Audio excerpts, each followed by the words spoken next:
हमारे साथ हैं, उनसे बात करते हैं। और सभी बच्चों को इस वीडियो को ध्यान से देखना होगा, समझना। सब मेरा स्टाफ, मेरी टीचर्स, मैं और पेरेंट्स को मिल पढ़ने वाला बच्चा लाइफ में कुछ ना कुछ आगे बढ़े। और पेरेंट्स के लिए राइटिंग कैसी है या राइटिंग ठीक नहीं है, अच्छी है, जो भी चीज़ें वो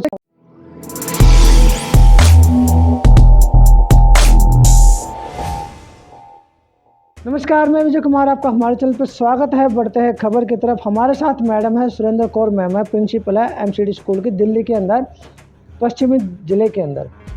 तो बच्चे नए सेशन में गए हैं, नई क्लास में गए हैं। नया स्कूल तो कई बच्चों के लिए नया स्कूल भी होता है, जो 5वीं क्लास से पास करके जो 6ठी में नए स्कूल में जाते हैं उनके लिए नया स्कूल होता।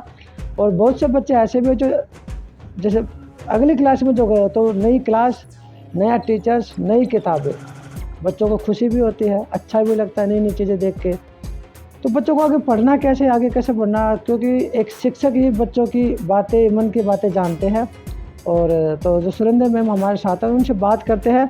और सभी बच्चों को इस वीडियो को ध्यान से देखना होगा, समझना होगा और मैडम की बातों को ध्यान से सुनना होगा। और उसके बाद अपने दोस्तों के पास इस वीडियो को भी भेजना होगा। और फिर जो है बातों को मन में उतारो, दिमाग में उतारो, और कैसे पढ़ना है, कैसे नहीं पढ़ना, सारी चीज़ों की जानकारी मैडम आपसे बताएं। मैडम थोड़ा परिचय दीजिए। नमस्कार, मेरा नाम सुरेंद्र कौर है, मैं B1 जनकपुरी की प्रिंसिपल हूँ। और आज हम जिस विषय पे बात करने आए हैं वो है नया सेशन। नया सेशन बच्चों के लिए सब कुछ नया होता है, जिसमें बच्चों को स्कूल में नया माहौल मिलता है। जो नए बच्चे आ रहे हैं उनके लिए तो सब कुछ बहुत नया है, लेकिन जो पुराने बच्चे हैं उनके लिए भी मेरी टीचर्स, मेरा स्टाफ मिलके एक अच्छा सा एनवायरनमेंट डेवलप करते हैं, जिसमें कि बच्चों को क्लासरूम बहुत सुंदर सुंदर मिलते हैं। और साथ में जब वो स्कूल का कॉरिडोर देखते हैं, उसमें अलग अलग पेंटिंग्स करी हैं बच्चों के लिए, और ताकि बच्चे एक्साइटेड हों स्कूल आने के लिए। और उनको जितना टाइम वो स्कूल में बिताते हैं, उनको अपने पेरेंट्स की, अपने घर की याद नहीं आनी चाहिए। उनको ऐसा लगना चाहिए कि एक घर जैसा माहौल हो। और बच्चों को जब नई किताबें मिलती हैं, नए कमरा, क्लासरूम चेंज हो जाता है, नई टीचर मिलती है, तो उनकी एक एक्साइटमेंट की सीमा नहीं रहती। वो इतने खुश हो जाते हैं, जब भी आते हैं बच्चे, सुबह आते हैं चहकते हुए हमारे पास आते हैं। हम भी उनको मोटिवेट करते हैं कि वो अच्छे से स्कूल में रहें, मिड डे मील अच्छे से खाएं। और जब वो क्लासरूम में जाते हैं, टीचर पढ़ाती है, सब कुछ नया, उसको देख के बच्चों में मतलब एक उत्साह भरा रहता है।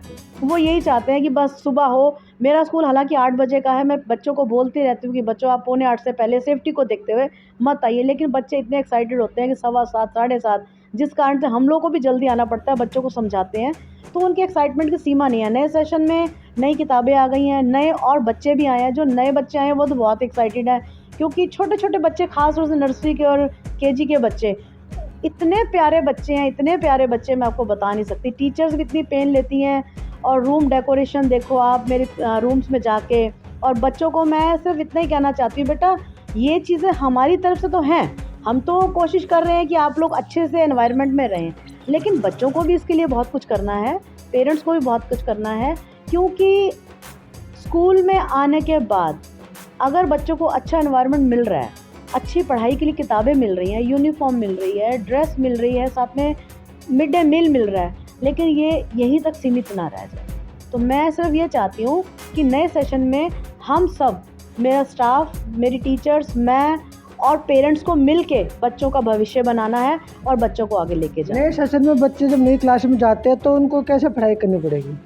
नए सेशन में पढ़ाई ऐसे करनी कि पहले तो एंट्रेंस पे ही मेरी टीचर्स ने उनको ग्रीटिंग्स के लिए, विश करने के लिए, सुबह बच्चे क्लास में जाते हैं, गुड मॉर्निंग, हेलो, अलग अलग मतलब ग्रीटिंग्स लगा रखे हैं, तो उसको देख के एंटर करते हैं वो लोग। उसके बाद टीचर्स ने टाइम टेबल के हिसाब से, हमारे यहाँ पे आजकल FLN चल रहा है। FLN मीन्स बच्चे की बुनियाद को स्ट्रॉन्ग करना।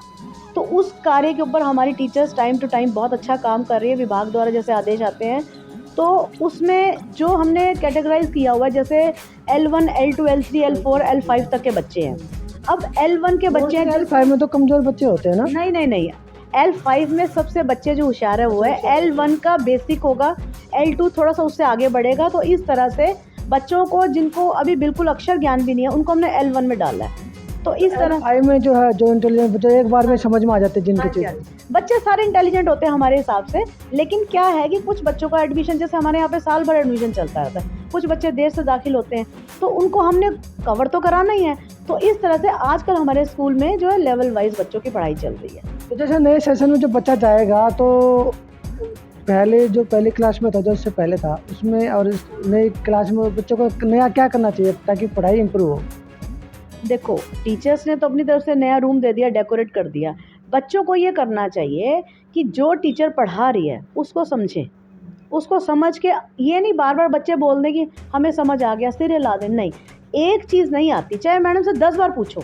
बच्चों को बार-बार पूछना चाहिए, लेकिन उसके साथ-साथ पूछने के बाद बच्चों को घर में भी उसकी प्रैक्टिस करनी चाहिए।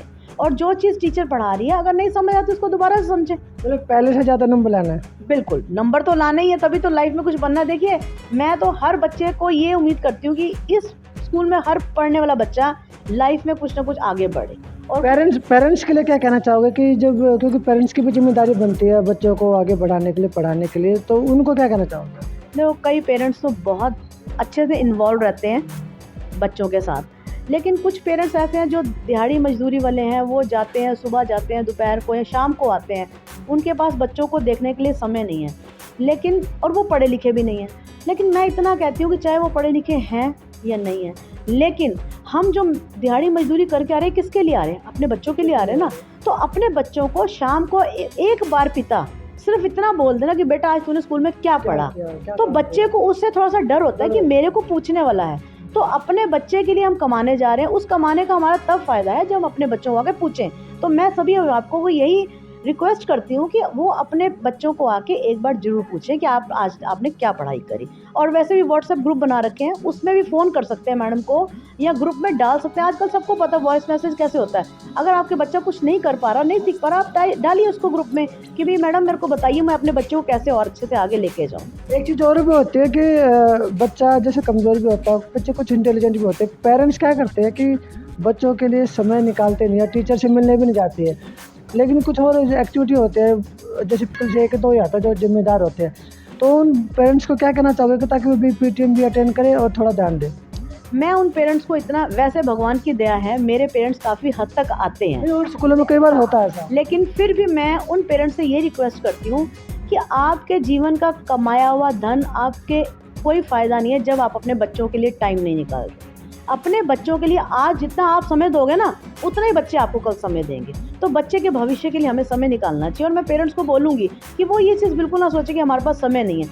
समय हर इंसान के पास होता है, लेकिन उसको कैसे निकालना है समय, बात ये होती है। तो आखिरी मैसेज क्या दोगे देश भर के तमाम बच्चों को? मैं देश के सभी बच्चों को, अपने B1 जनकपुरी के बच्चों को भी यही कहना चाहती हूँ कि जो स्कूल में पढ़ाया जाता है उसको अच्छे से समझो, उसको घर में जाके रिवीजन करो। यही हमारे ज़िंदगी के 8, 10, 12 साल जो हैं पढ़ाई के हैं। उसके बाद तो सारा जीवन नौकरी करनी है, पैसा कमाना है। आज हम पढ़ लेंगे, वही हमारे फ्यूचर में काम आएगा। तो अपने जीवन को सरल बनाना है तो बच्चों अच्छे से पढ़ाई करो, और जो चीज़ समझ नहीं आती अपने टीचर से बार-बार पूछो। और फिर भी अगर कोई प्रॉब्लम है तो मैं बैठी हूँ अपने स्कूल के बच्चों के लिए। आप मेरे से किसी भी समय आके मिल सकते हैं, मेरे से बात कर सकते हैं। तो ये थी सुरेंद्र मैम, जिन्होंने काफ़ी सारी बातें बताई है बच्चों को और समझाया, और पेरेंट्स को भी समझा, क्योंकि पेरेंट्स की सबसे बड़ी जिम्मेदारी होती है, क्योंकि वही सबसे ज़्यादा समय अपने बच्चों के साथ रहते हैं, वही उनका निर्माण करते हैं, भविष्य का निर्माण करते हैं। तो पेरेंट्स को भी बच्चों से ज़्यादा ध्यान देना चाहिए और टीचर से भी कंसल्ट करना चाहिए, मिलते रहना चाहिए, ताकि ये पता लगे कि आपका बच्चा क्या कर रहा है, कितना पढ़ रहा है और पढ़ाई में कैसा है, किस सब्जेक्ट में कमज़ोर है, और राइटिंग कैसी है या राइटिंग ठीक नहीं है, अच्छी है, जो भी चीज़ें, बहुत सारी चीज़ें होती है बच्चों से रिलेटेड। तो आप लोग ध्यान दीजिए अपने बच्चों को, क्योंकि नया सेशन गया तो नई क्लास भी गई है और बच्चों को नई ड्रेस भी मिली है, सब कुछ नया मिलता है। तो नई तरीके से भी पढ़ाओ उनको, तो ये भी बहुत ज़रूरी होता है। तो मैं विजय कुमार, मुझे दीजिए इजाज़त, धन्यवाद।